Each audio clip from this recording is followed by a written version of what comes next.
당신의 전화는 오늘 몇 번이나 울렸습니까? 퇴직과 함께 찾아온 고요함에 익숙해지고 계신가요?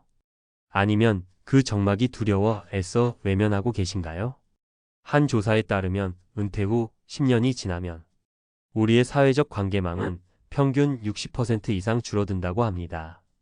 6명의 친구가 사라지는 겁니다. 잠시 후 수억 원의 퇴직금과 번듯한 연금을 손에 쥐고도 극심한 고독에 내몰려야 했던 한 전직 임원의 이야기를 들려드릴 겁니다. 이것은 단순히 외롭다는 푸념이 아닙니다. 퇴직 후의 삶이 관계의 무덤이 될 것인지 아니면 새로운 시작의 광장이 될 것인지를 결정하는 우리 모두의 이야기입니다. 누가 봐도 성공한 삶이었습니다. 대기업 부장으로 퇴직한 박영수 씨의 이야기입니다.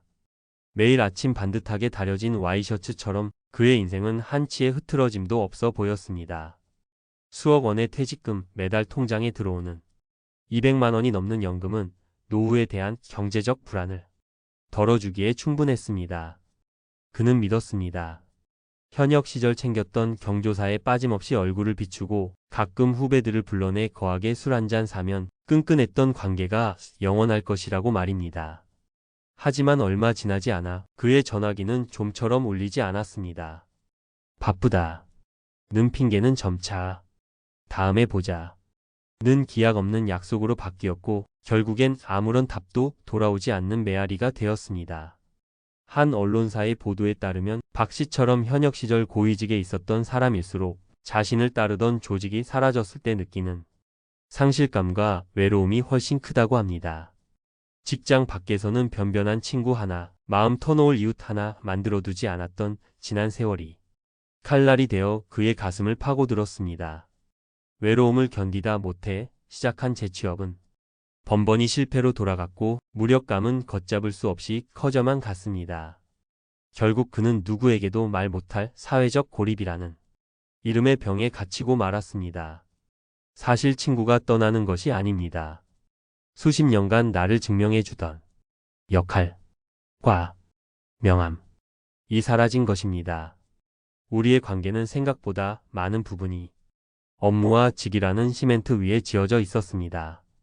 그 기반이 사라지자 관계라는 건물 역시 힘없이 무너져 내리기 시작한 것이죠. 여기에 과거의 지위를 놓지 못하는 자존심의 벽까지 더해지면 상황은 악화됩니다. 먼저 연락하기를 주저하고 대접받으려는 마음이 앞서는 순간 사람들은 조용히 멀어져 갑니다.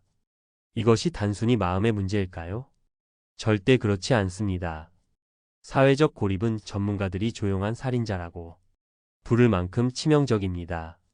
한 연구에서는 집단에게 따돌림을 당할 때 우리의 뇌가 실제 뺨을 맞는 것과 똑같은 신체적 고통을 느낀다는 사실을 밝혀냈습니다. 외로움은 비유가 아니라 실제 우리 몸을 병들게 하는 통증인 것입니다.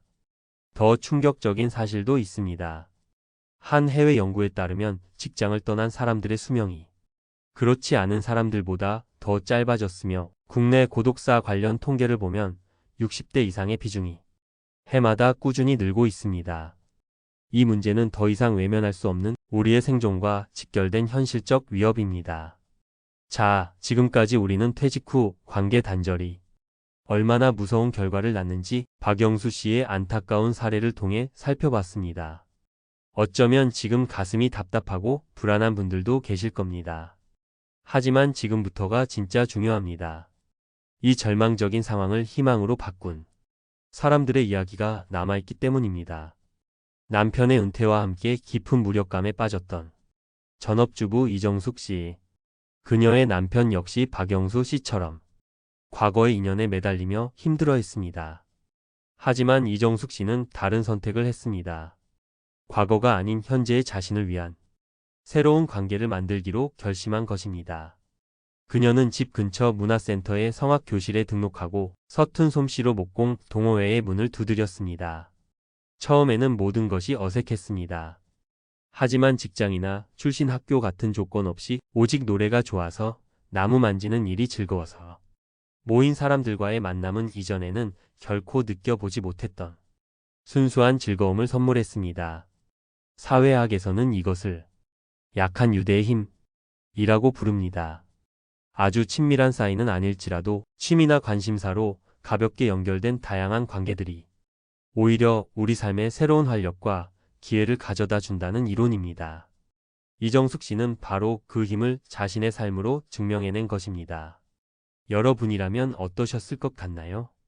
남편처럼 과거의 인연에 매달리시겠습니까? 아니면 이정숙 씨처럼 완전히 새로운 문을 여시겠습니까?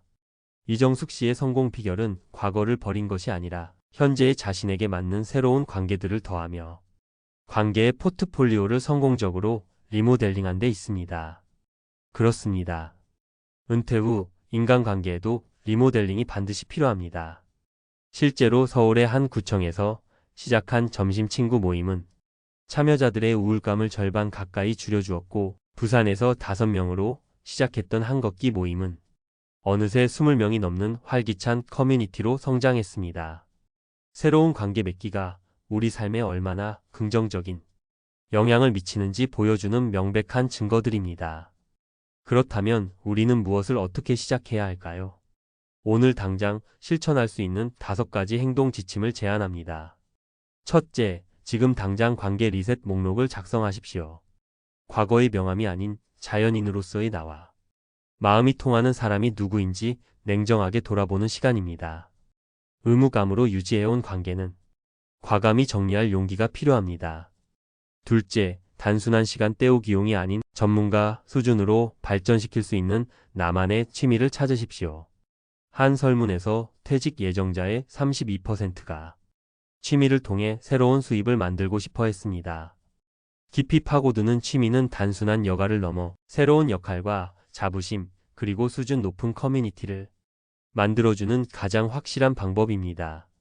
셋째, 생활 루틴을 공유할 모임을 만드십시오. 앞서 말씀드린 점심 모임이나 걷기 모임처럼 거창하지 않아도 좋습니다. 정기적으로 만나 함께 땀 흘리고 밥 먹는 사이만큼 든든한 관계는 없습니다. 넷째, 디지털 연결을 두려워하지 마십시오. 온라인 카페나 동호회는 지역과 나이를 넘어 내 관심사를 공유할 새로운 친구들을 만날 수 있는 보물창고입니다. 약간의 용기만 낸다면 관계의 지평이 획기적으로 넓어질 수 있습니다. 다섯째, 이 모든 것을 관통하는 가장 중요한 한 가지, 아주 작은 행동부터 시작하는 것입니다. 오늘 당장 오랫동안 연락이 끊겼던 친구에게 잘 지내? 라는 안부 문자 한 통을 보내보십시오. 혹은 우리 동네 문화센터 홈페이지를 열어 어떤 강좌가 있는지 검색해보는 겁니다. 모든 위대한 여정은 한 걸음에서 시작됩니다. 퇴직 후 친구와 돈이 떠나가는 것은 어쩌면 자연스러운 과정일지도 모릅니다. 하지만 그것은 모든 것이 끝났다는 상실의 신호가 아닙니다. 이제부터는 타의가 아닌 내가 직접 선택하고 가꾸는 자발적 관계로 인생의 남은 페이지를 채워나가라는 새로운 시작의 신호입니다. 사회적 고립이라는 질병의 유일한 백신은 연결입니다. 오늘 당신이 내미는 작은 손길, 당신이 내딛는 소박한 한 걸음이 내일의 당신을 외로움으로부터 구해낼 가장 강력한 힘이 될 것입니다.